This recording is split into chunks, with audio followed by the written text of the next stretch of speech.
Good morning. Welcome to week 2 of e-learning. I hope that everything is going well for you and your family. Um, that's more important right now than math that I'm going to show you. So do what you need to do to keep yourself sane during this time. The second lesson that we're going to do starting today is logarithmic differentiation.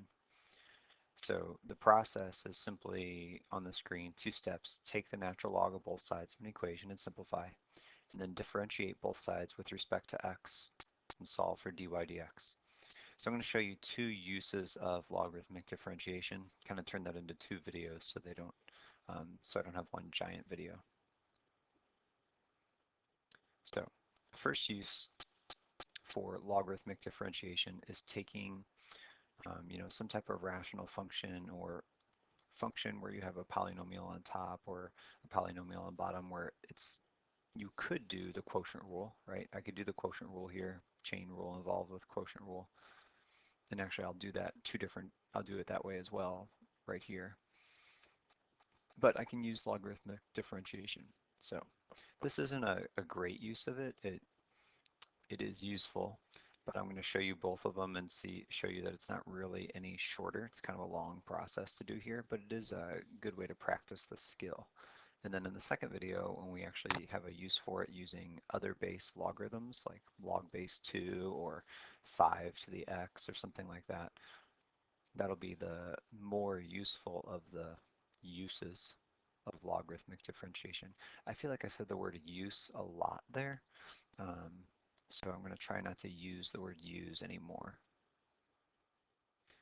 There you go. All right, so I'm going to take the natural log of both sides of the equation. Natural log of y equals natural log of the rest of the stuff. Then, because of the properties of logarithms, I can simplify the right-hand side of the equation quite a bit. Instead of writing it as natural log of this fraction with something to the third and something to the 1/2, I can write it as the natural log twice. So I can say natural log y on the left equals natural log of 5x minus 4, quantity to the third power, minus the natural log of root 2x plus 1. So I'm using my expanding properties for logarithms. If you have a logarithm with the same base, they're being subtracted, then you can divide the 2 inside one logarithm, kind of doing that backwards. Now, taking the derivative itself is the easy part. Like, if I wouldn't have done this, then I would have had to use the quotient rule and the chain rule, or use the chain rule twice with the product rule. Taking the derivative is the easy part. In fact, I can do one more property of logarithms before I take the derivative. I can move both of the exponents out of the way. You only see one exponent, but we know that the root 2x plus 1 also has a 1/2 in it. So if I rewrite that with the powers in front, now I have natural log y equals 3 natural log 5x minus 4, and then minus 1/2 natural log 2x plus 1. So now taking the derivatives can be really easy. Derivative on the left-hand side is 1 over y times dy dx.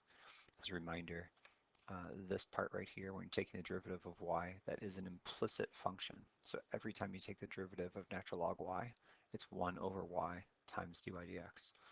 Anytime you take the derivative of just y by itself, it's dy dx.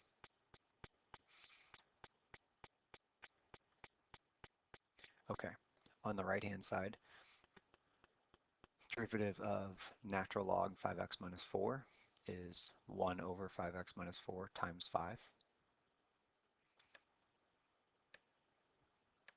So taking the derivative of this piece right here, 3 natural log 5x minus 4, becomes the 3 over the 5x minus 4 and then times the 5. That's the chain rule.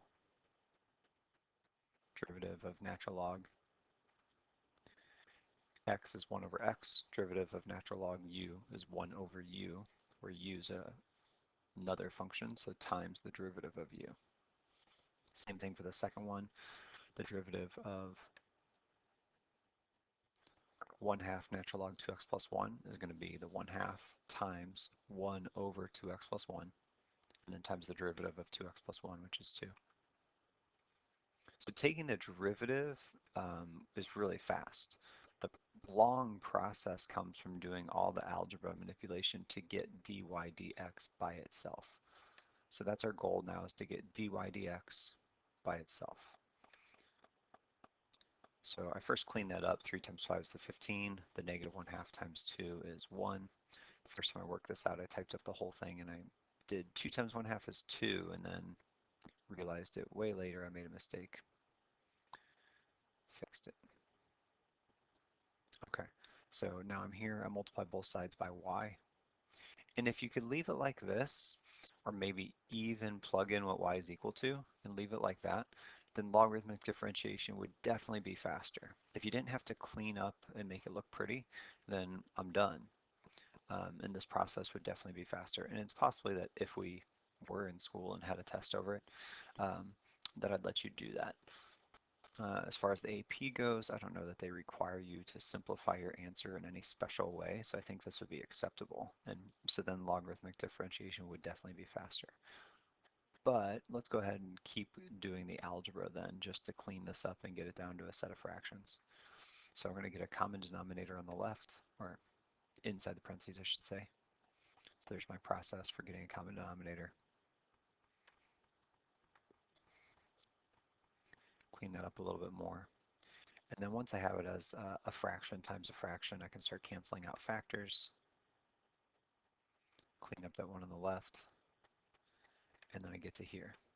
So feel free to go back through and pause the video, work out the math there, and get down to this expression at the bottom. What I really want to do in these first few minutes is show you that if I use logarithmic differentiation, or if I don't use logarithmic differentiation, I can get the same answer. So I'm going to try to do this whole problem again without taking the natural log of both sides. Just use my normal quotient rule and chain rule, and see if I can get the same answer inside the red box. So now, without using logarithmic differentiation. And I know some of you guys like to rewrite the bottom onto the top with a negative exponent and use the chain rule, but I'm just going to use the quotient rule. So there's my quotient rule in all of its glory. Okay, 3 times, so the derivative of the top, derivative of the top is 3 times 5x minus 4 squared times 5, and then times the bottom. So that's the derivative of the top times the bottom. Then I have the derivative of the bottom, which is negative 1/2, 2x plus 1 to the negative 1/2 times 2. And actually it's 1/2, but because we're doing the derivative of the bottom, we're doing minus. So the first rectangle is derivative of the top times the bottom minus the derivative of the bottom, which is in the rectangle, times the top, all over the bottom squared. To do the bottom squared, I just wrote 2x plus 1. You should have come across this during different units we've done so far, different lessons I should say. To simplify this, we're going to take out the least common factor. Let's see, so 5x minus 4 quantity squared, and then a 2x plus 1 to the negative 1/2. And I think before I did that, I actually simplified the constant factors. 3 times 5 is 15, the 2 times 1/2 is just minus 1. So down to here, I pull out my common factors, and I write what's left. Clean up the stuff on the right.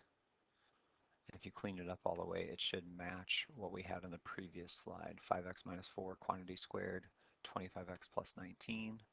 Checking that. And then over 2x plus 1 to the 3/2.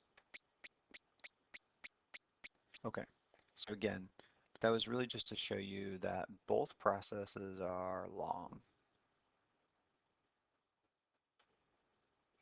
In fact, you could say that without using logarithmic differentiation, it might even be faster. And I wouldn't argue with that.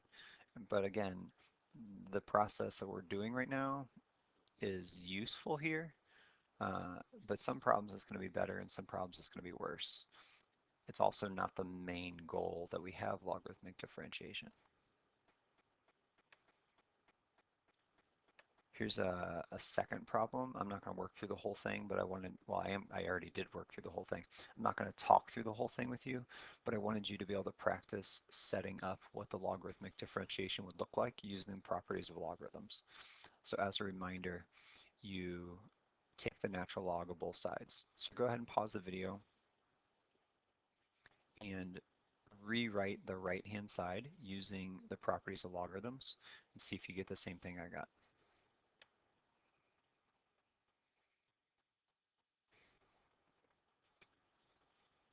Okay, so if I rewrite it with properties of logarithms, I have it all expanded there, and then I would take the derivative of both sides.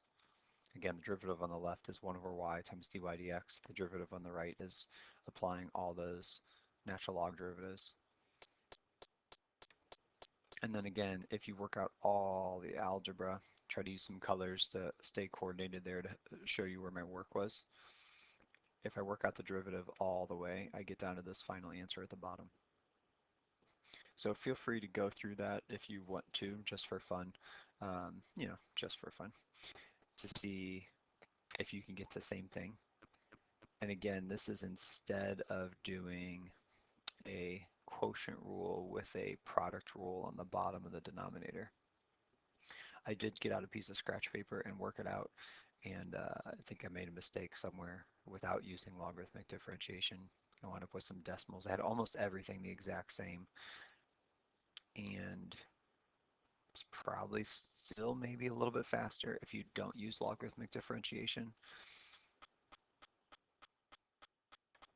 But the reason we have logarithmic differentiation is for something like this.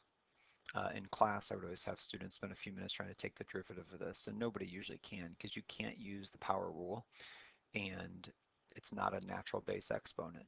This isn't even an exponential function, x to the x minus 1. So you can try that, and then you can watch the next video to figure out how to solve it.